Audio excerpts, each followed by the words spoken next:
Setelah melakukan pembantaian di Madinah yang dikenal dengan Waqatul Harra, yang berlangsung pada akhir Dzulhijjah tahun 63 Hijriah, pasukan Yazid bin Muawiyah yang dipimpin oleh Muslim bin Uqbah bergerak menuju Mekah atas perintah Yazid bin Muawiyah.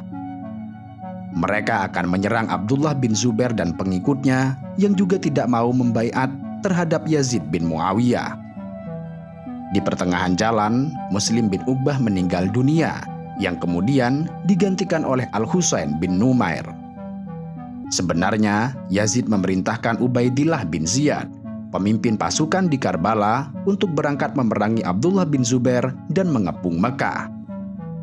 Namun, ia menolak karena tidak mau mengumpulkan dua perbuatan fasik, membunuh cucu Rasulullah di Karbala dan menyerang Baitul Haram.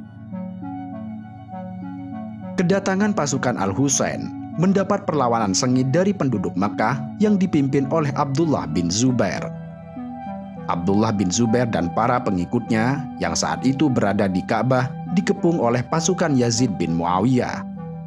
Sekitar 2 bulan mereka mengepung Masjidil Haram, menyerang dengan manjanik, ketapel pelontar batu besar hingga batu-batu menghancurkan dinding Masjidil Haram dan bahkan menyasar Ka'bah. Kali ini, pengepungan tentara Yazid yang dipimpin Husain bin Numair tidak berhasil menaklukkan Abdullah bin Zubair.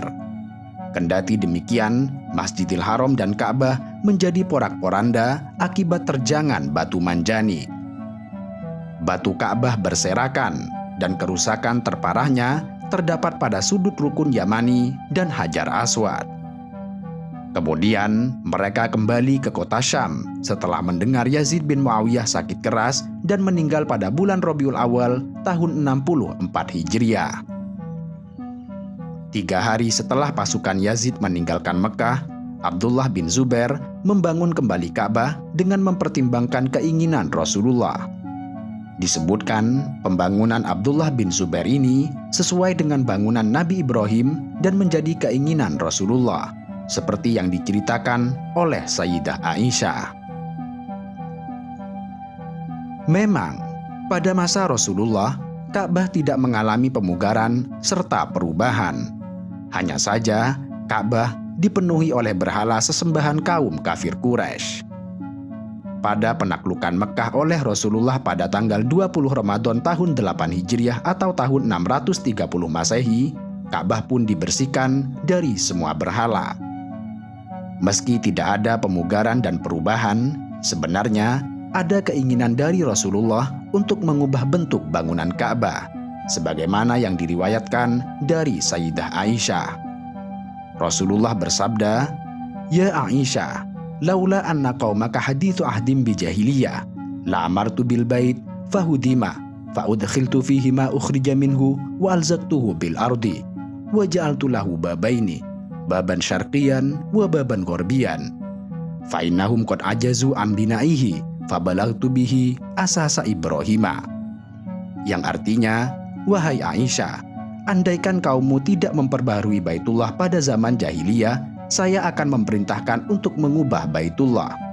Baitullah dirobohkan, lalu saya memasukkan apa yang telah dikeluarkan darinya, dan aku merekatkannya pada tanah, dan aku membuat 2 pintu, yaitu pintu timur dan pintu barat, karena mereka tidak dapat membangunnya hingga sampai pada pondasi yang dibangun Nabi Ibrahim. Hadis muttafaqun alaih dan An-Nasai.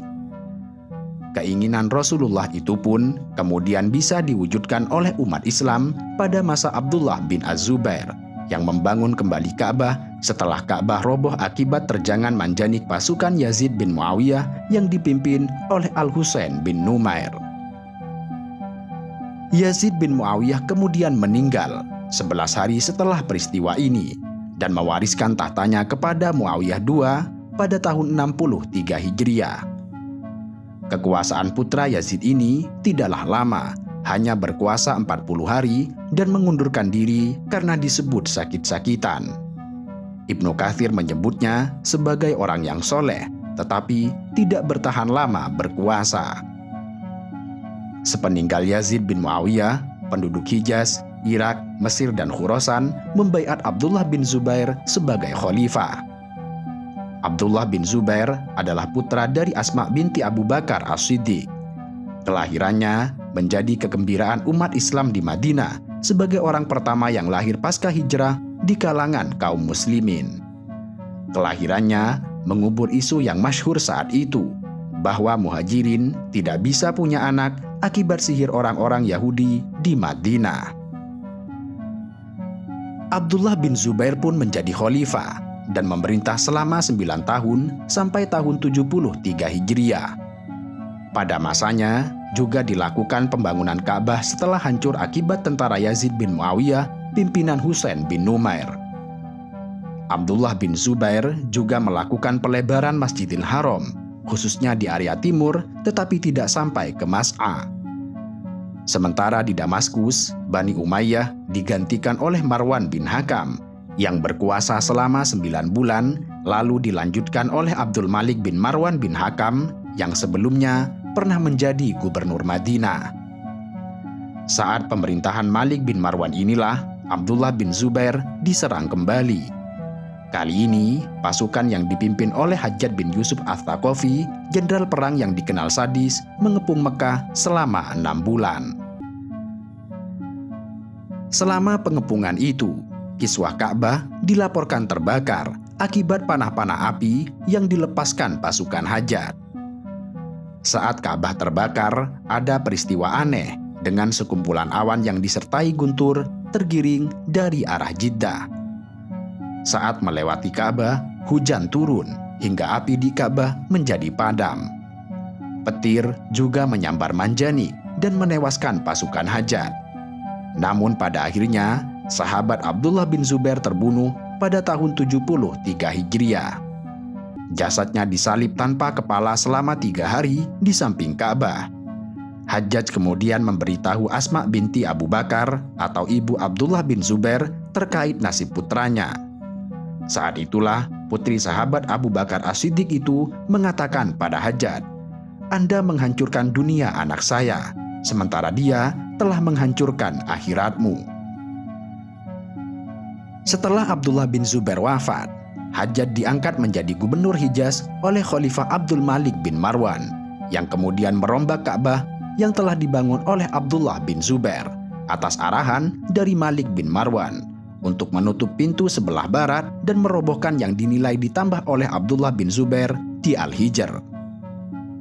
Perintah itu dilakukan setelah menerima informasi dari Hajjaj atas renovasi yang dilakukan Abdullah bin Zubair berbeda dengan apa yang dibangun oleh orang-orang Quraisy.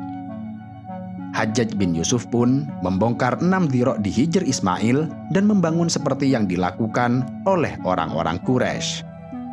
Hajjaj juga menutup pintu sebelah barat, meninggalkan pintu sebelah timur dan membuatnya daun pintu. Pengubahan oleh Hajjaj inilah wujud Ka'bah sampai hari ini.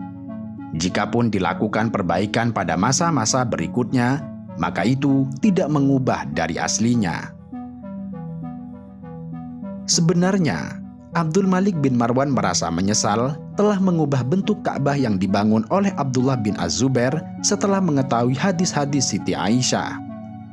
Khalifah Al-Mahdi dan Harun Ar-Rasyid dari Abbasiyah juga punya keinginan mengubah Ka'bah dan ingin mengembalikan seperti yang dilakukan oleh Abdullah bin Zubair, karena sudah sesuai dengan apa yang diinginkan Rasulullah. Namun, keinginan itu tidak disetujui oleh Imam Malik untuk menjaga wibawa Ka'bah dengan tidak mempermainkan Ka'bah yang diubah atas keinginan penguasa.